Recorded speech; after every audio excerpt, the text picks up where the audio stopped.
আসসালামু আলাইকুম প্রিয় দর্শক বন্ধুরা, কেমন আছো সবাই? আশা করি তোমরা সকলে অনেক অনেক ভালো আছো।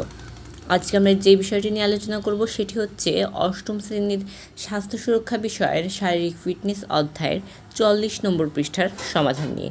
তো চলো আর কথা না বাড়িয়ে শুরু করা যাক। সাপে কাটলে যা করা হয়, দেখো কি করা হয়। 1. কাউকে সাপে কাটলে তার শরীরে যদি দুটি দাঁতের চিহ্ন এমন চিহ্ন থাকে তাহলে বুঝতে হবে সাপটি বিষধর নয়। আর যদি এরকম 4টি দাগের চিহ্ন থাকে তাহলে বুঝতে হবে সাপটি বিষধর। এখানে একটু ভুল আছে, এখানে বিষধর হবে আর এখানে বিষধর না হবে।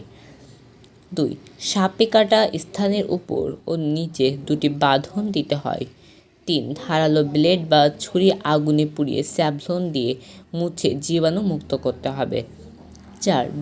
দংশিত স্থানে 1 থেকে 2 ইঞ্চি বা 1 সেমি গভীর করে কেটে চাপ দিয়ে রক্ত বের করে ফেলতে হবে।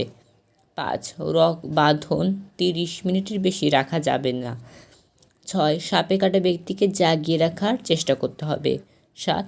দ্রুত চিকিৎসকের কাছে নিয়ে যেতে হবে। 8. সাপটি যদি বিষধর না হয় তবে আক্রান্ত স্থানটি জীবাণুনাশক দিয়ে পরিষ্কার করতে হবে। শিক্ষার্থীরা, তোমরা দেখে নিলে এই ছকের উত্তরটি।